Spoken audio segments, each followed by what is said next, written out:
Hello guys, in this video we are going to discuss about the comparison between Zener breakdown and Avalanche breakdown. The diode enters the breakdown region when the magnitude of the reverse voltage exceeds a threshold value that is specific to the particular diode, called the breakdown voltage. In the breakdown region, for very small variation in voltage, the current increases rapidly. So, there are two types of breakdown mechanisms. One is an avalanche breakdown and other is Zener breakdown.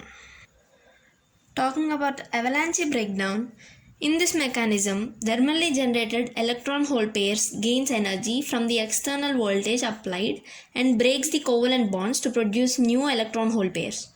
This new electron-hole pairs in turn generates more electron-hole pairs by disrupting the bonds, and the process continues cumulatively.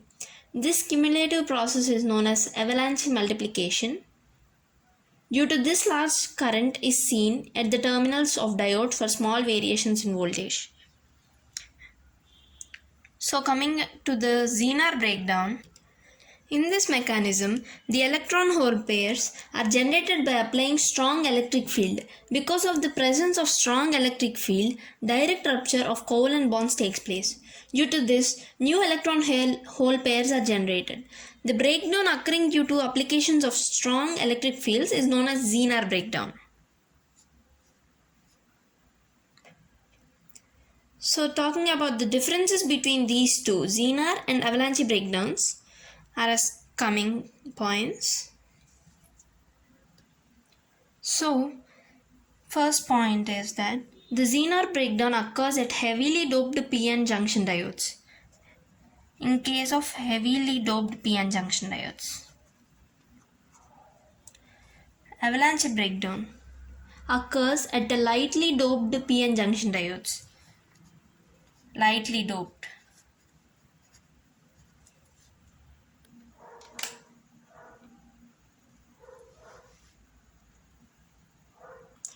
In Zener breakdown, the depletion region is narrow. When coming to avalanche breakdown, the depletion layer is wide.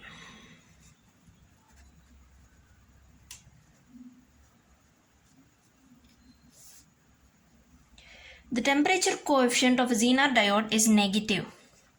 It has negative temperature coefficient. The temperature coefficient of the avalanche diode is positive.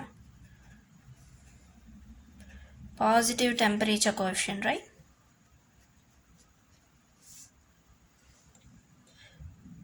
The reverse bias voltage is less than 6 volts in Zener diode.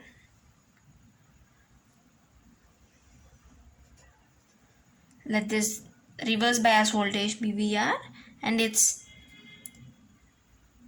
less than 6 volts in Zener. The reverse bias voltage is greater than 6 volts in avalanche breakdown. It's greater than 6 volts, right? The VI characteristics are sharp for Zener breakdown. Sharp VI characteristics, right? When coming to avalanche breakdown, these are much less sharper when compared to Zener breakdown.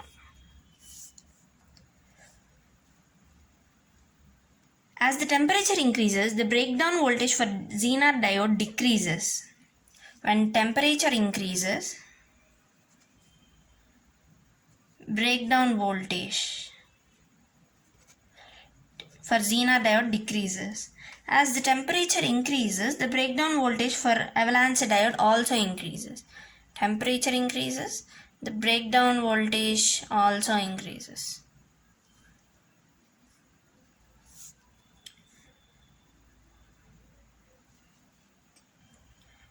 In Zener region, the diode offers low resistance.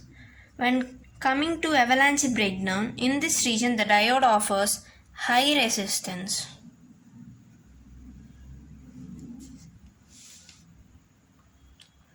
So that's all about the Zener and avalanche breakdown comparison.